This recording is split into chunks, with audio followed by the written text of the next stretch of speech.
سلام بیننده های گرامی، ما وابسته به موضوع نفقه مهاجران مهنتی صحبت میکنیم. حالا به استودیو دعوت شدن شرقیه سلیمانова، سرمتخصص اگنتی سئورتای اجتماعی و نفقه نزد حکومت جمهوری تاجیکستان و اینچنین بهرام یوسفعلیف، حقوقشناس خدمات مهاجرت وزارت مهنت، مهاجرت و شغل اهالی جمهوری تاجیکستان و اینچنین نورالله غفوریان، کارمند مسئول خدمات مهاجرت وزارت مهنت، مهاجرت و شغل اهالی جمهوری تاجیکستان. چرا مهاجران در روسیه سالهای زیاد کار میکنن ولی خب اگر شهروندی اون کشور رو نداشته باشن از روسیه نفقه گرفتن نمیتواند. به این خاطر میخوایم در همین موضوع یک کمی ایستادگی باشد و پیش از آن میخوایم در آغاز در رابطه با ترتیب گرفتن نفقه و شرطهای آن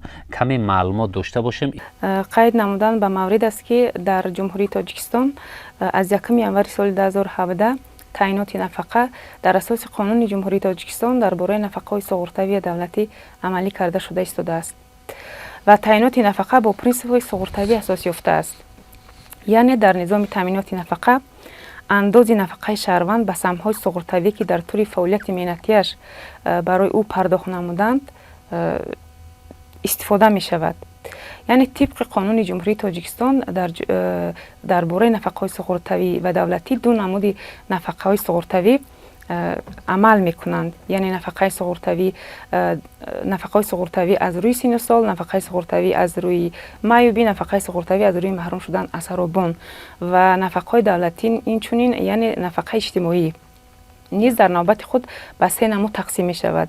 نفقه اجتماعی از روی سن و سال، نفقه اجتماعی از روی معیوبی، نفقه اجتماعی از روی محروم شدن از حرابان عملی کرده می شود. و این چونین سابقه سئورتوی کمترین برای تعیین نفقه عین زمان باید که نه کمتر از 6 ماه باشد برای تعیین نفقه سئورتوی. این سوال بیشتر از جانب بیننده های ما می شود. میگن که خب چرا خب مهاجران خیلی زیاد کار میکنن، مخصوصا اشاره ها به روسیه می رود. در روسیه مثل وطن دیومشان است، خیلی زیاد کار میکنن اما نفقه از اون کشور نمیگیرن. تشکر زیاد. دایر با حفظ حقوق مهاجران و اعضای عائله آنها کنونسیای بین المللی عمل میکند که از جانب اکثر چه دولت‌های قبول کننده قوای کاری و چه دولت‌های ارسال کننده قوای کاری مورد اعتراف قرار گرفته است، یعنی راتیفیکاسیون شده است و از جمله همین کنونسیا پرداخت نمودن نفقه را به مهاجران مهنتی کفالت داده است. یعنی هر دولتی که کنونسیای بین المللی اوید با حفظ حقوق مهاجران و اعضای عائله آنها را اعتراف میکند باید جهت تأمین نفقه مهاجران چاره‌اندیشی نماید. اما متاسفانه ترتیب و معیار و مقررات دیگری گرفتن نفقه از جانب مهاجران باید در دایره سازشنامه و شرطنامه‌های علاهیده بین حکومتی به تنظیم درآورده شوند و مسئله مذکور سالهای زیاد یکی از موضوعهای اساسی مذاکرات بین جانب‌ها بود، جانب‌های ارسال کننده یعنی جانب تاجیکستان و کشورهای قبول کننده قوای کاری مخصوصا جمهوری قزاقستان و فدراسیای روسیه بود و در این سمت باعث خوشحالی است که الکی به تفاوت رسیدن جانب‌ها لایحه سازشنامه به تصویب رسید از جانب نمایندگان دولت‌ها امضا شده است و اکنون مرحله مقرر نمودن ترتیبات پورا یعنی چگونه یک شهروند میتواند رود و حجت‌های خود را از اول کار کردن برای نفقه گرفتن آماده نماید. چون که چنان معلم عزیز قید کردن در اکثر دولت‌ها نه تنها در جمهوری تاجیکستان نفقه از روی پرینسیپ سئورته عمل میکنند. یعنی به خاطر نفقه گرفتن باید پرداخت‌های به دولت ضمن در وقت قابل کار بودن پرداخت شده در اساس همون پرداخت ها نفقه تعیین و تایید کرده می شود. خب در همین جا بیاید از معلم یک چی پرسم. معلم خواهید نخواهید اینو انداز اجتماعی میسپرد و چی ضرورت دارد که باز خوب اون باید سهولت داشته باشد و سهولت اجتماعی؟ طوری که ما شما میدونیم سال 2021 بین جمهوری تاجیکستان و فدراسیون روسیه شرطنامه درباره همکاری برای تعیین نفقه به امضا رسانیده شد. در برابر این ماه مارت سال 2023 برای در عمل تطبیق نمودن شرطنامه سازشنامه مأموری نیز به امضا رسانیده شد و در دوره این شهروندانی که جمهوری تاجیکستان که در فدراسیون روسیه کار و فعالیت میکنند و هنگامی پرداخت نمودن سهم‌های سقراطوی و یا میتوانند که حقوق دارند که به نفقه برآیند. و البته باید که سهم‌های سقراطوی رو در همون مقامات وکالتداری که در فدراسیون روسیه هست یعنی سپرند پرداخت نمودن و الکی شهروندان جمهوری تاجیکستان میتوانند از نفقه در فدراسیون روسیه حقوق پیدا نمایند. تشکر میکنم. و بهرام در تاجیکستان معلوم است که از چند سالگی به نفقه میبرایند. در روسیه چگونه است؟ در روسیه سین نفقه برای مردان از 63 برای زنان از 58 معین کرده شده. خب حالت‌های استثنایی هست که پایان و بالا شود؟ حالت‌های استثنایی مثل خانم‌زوری که در تاجیکستان است، حالت‌های میوبی مثل بیماری شدن و بیماری دچار شدن، همین حالت اوقات ممکن که همین برای سن سالی خب تشکر میکنم. کدام حجت ها را باید داشته باشد مهاجر تا اونه که بعد از اونه که به نفقه رسید که در روسیه کار میکند و او تواند که اون پیشنهاد کند به مقامات مربوطه روسیه و بعدا از روسیه نفقه بگیرد؟ تشکر زیاد. طلباتی هر دولتی قبول کننده قوای کاری فرق دارد.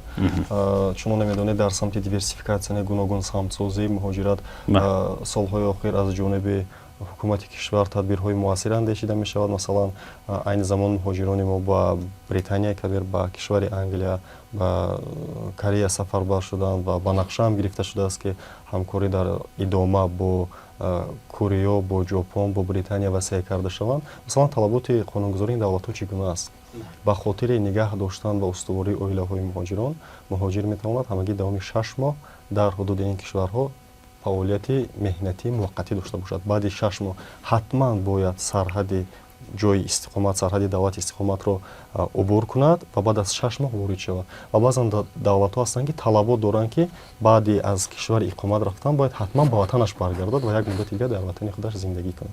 خب در این صورت چگونه میشه؟ مثلا اگر یک مهاجر 6 ماه در بریتانیا کبیر کار کرد و بعد از اون 6 ماه در 6 ماه در ژاپن کار کرد، البته با این ترتیب نمیشود که از هر دولتی که فعالیت کرده است نفقه گیرد. چرا؟ چون که در هر دولت معیارها معین شده. مثلا دوام چند سال باید فعالیت کنه که بعد نفقه گرفته میتواند. و چون کشور اساسی قبول کننده قوای کاری باشد که استراتژی جمهوری تاجیکستان فدراسیون روسیه است، دوام 3 سال باید فعالیت قانونی داشته باشد، با کارفرما حتما شرطنامه بندد تا اینکه از تمام کفالت‌های دولتی برخوردار گردد و از جمله از تأمینات نفقوی. چه شرطنامه‌ها برای پرداخت نفقه مهاجران تاجیک بین تاجیکستان و روسیه هست، مخصوصا خدمات‌های مربوطه؟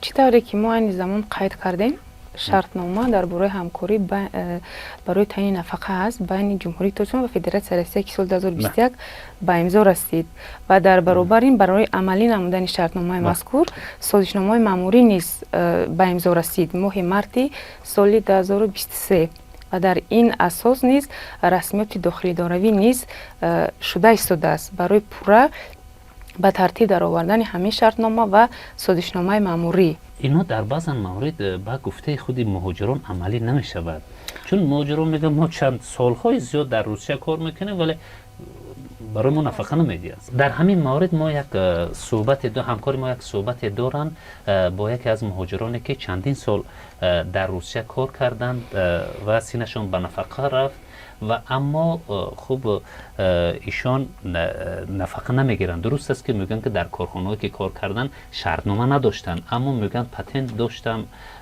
و خوب انداز اجتماعی سپرده میشد، اما نفقه از روسیه نگرفتن. سلام برادرها، نامی ما سیفالله. اگر قصه زندگی ما نقل کنم، راستی گپ تا مهاجرت رفتن در کالخوز کار میکردیم. ای دوره سویتی دقیقا یا دوره طلایی بود. نه فکرش کم داشتیم نه یگون چیز دیگه. یک از کار میکرد یا اویله کلونا میخران میپشون.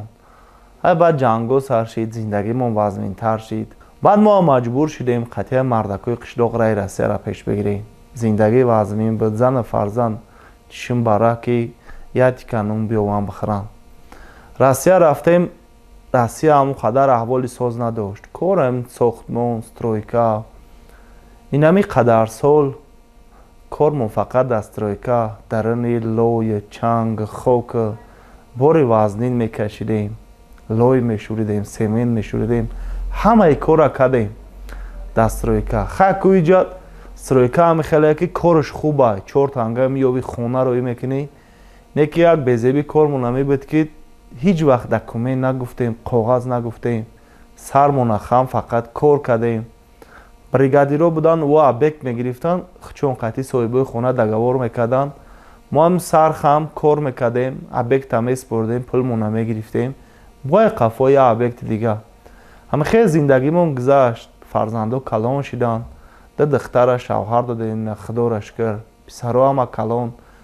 از یک سن سال که رفت دیگه قوت کار کردن نیست. راسیه هم قوت میخواه، قوت جوانی باشه که با برای کار کنی. که در این سن سال خیلی خدارش کرد فرزنده هستن، نگاه میکنند با همه هر کس ای خودش نمونه، به یگان کس محتاج نشوه. دوی ما می فکر میکنیم که این قصال عمرمونه به هوده گذروندیم. ای کار کردیم، زندگی کردیم و ای قفای همه کاغذ نشیدیم، در کار بی دکومنت کردیم. بعضی بچه ها میگد اوتبرا دکومنتاتا توری که خیلی پنسیا یا چید میتن قلم برحبالی اختا نمیرسه. راستی گب خمام در همه فکرم با ایزا میکشم که در یگان اداره سر ما درن کنم. میگم اگر کاغذ پرسن چی جواب میگم؟ برای که این قصال ما فکری کاغذ نکردیم. کی میدونه؟ ای که جا میدونستیم که امروز کاغذ ها ما در کار میشن. برای همین امروز حیرانیم که زندگیمون آینده چه میگذره. راستی گپ درباره نفقه شنیدیم. همسایه پنسه میگیرن، میپرسن که این اخی خدارش کرد سینت به پنسه رسید، چو کردی، توری کردی، داو کردی. یکی هم حجت ها که نیست، کاغذ که نداریم، نمیدونیم چی کنیم. برای همین شما در مراجعت کرده استم که ما مهاجرایی که یک عمر کاغذ نگفتیم، کار گفتیم، چی کنیم؟ چی خیلی نفقه مونه در وطن توری کنیم، در دم پیری هم پلی پنسیه زندگی کنیم. نظر شما وابسته به قصه که این نفری نفقه خور گفتن چی است؟ تشکر زیاد. سخن درباره پتنت رفت و باعث قید است که پتنت یک نوعی انداز است و در تعریف انداز کسانی که اقتصاد رو میدونن در تعریف انداز گفته می شود که انداز پرداخت حتمی و برنگردنده است. مبلغی پتنت برای گرفتن نفقه اساس شده نمیتواند. برای مراجعت کردن برای به نفقه برآمدن مهاجران ما باید که شرطنامه داشته باشند با کارفرما. خب فرق ندارد کارفرما یگان شرکت است، یگان مقامات دولتی است یا که شخصی است، یگان بگیم چسنی لیتسو است، کسی است، مثلا کارفرمای خصوصی هم که باشد باید شرطنامه داشته باشد. اگر شرطنامه نداشته باشه این کاری برای نفقه برآمدن، حجت گذاری کردن و داو کردن هیچ یگان معنی ندارد. اگر مهاجر میخواهد که در دوره پیرانسالی با نفقه از جانب سوبیکت های فدراسیون روسیه تامین کرده شود، این روند آغاز می شود از فرودگاه. تمام حجت های مهاجر باید به جای باشد. مثلا چی ورقه مهاجرتی وقتی که در فرودگاه ها پر میکنن، اکثر مهاجران ما با توصیه دوستان و پیوندان شاید در داخل نخونک و قانوندان ها انتخاب میکنن، مقصد سفر اشاره میکنن، کار نه یا تحصیل اشاره میکنن یا مهمونی، و در نوبت خود بعد از اینکه آنها از فکرشون میگردن و میخوان قانونی در حدود فدراسیون روسیه فعالیت کاری کنن نمیتونن. برای چی؟ برای که مقصدی سفری آنها، مقصد تشریف آنها به فدراسیون روسیه ضمن ورود، ضمن گذشتن از خط سرحد همچون مهمونی نشان داده شده بود، یا که سیاحی یا اینکه تبابت. یعنی این حجت اساس شده میتواند وقتی که مهنت نمیشته باشه؟ البته اساس شده میتواند.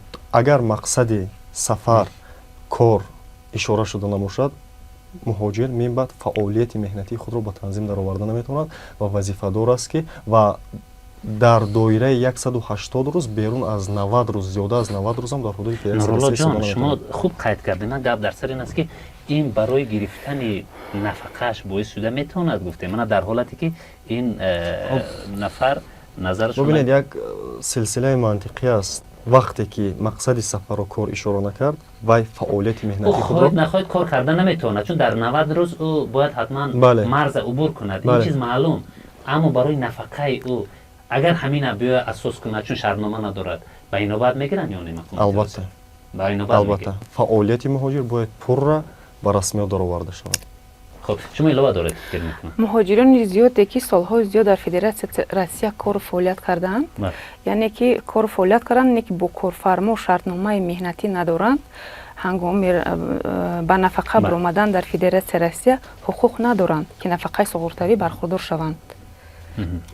تنها برای برآمدن به نفقه سقورتوی اساس این شرطنامه مهنتی است بین مهاجر و همون کارفرمایی که کار فعالیت میکنه در کارخانه وی. اساس همین از شرطنامه مهنتی باید البته داشته باشه. این از تاجیکستان میتواند بله، و اگر البته شهروند جمهوری تاجیکستان است شاید و البته حقوق دارد به نفقه اجتماعی. اونایی که دو شهروندی دارد، مثلا هم شهروندی روسیه را دارد و شهروندی تاجیکستان را دارد، این اصلا از کدام کشور نفقه میگیرد؟ با کدام کشوری که در کدام کشوری که کار کرده است رسما کاری او پورا به رسمیت در آورده شده است و همه مبلغ‌هایی که همه پرداخت‌هایی که برای تعیین نمودن نفقه اساسناک شده میتوانند در بودجه کدام دولت پرداخت نموده است. خب بهرام، شما همچون حقوق شناس اگر او هم در اینجا به قید باشد هم در آنجا از دو کشور نفقه گیرد، به جوابگری جلب میشود یا نه؟ طبق قانونگذاری فدراسیون روسیه اگر شهروندی که دو شهروندی دارد میخواهد که نفقه روسیه را گیرد، باید در دوام 3 سال در حدود فدراسیون روسیه باید زندگی کرده و فعالیت کرده باشد. خب شما علاوه میکنید میتواند برای نفقه روسیه را گرفتن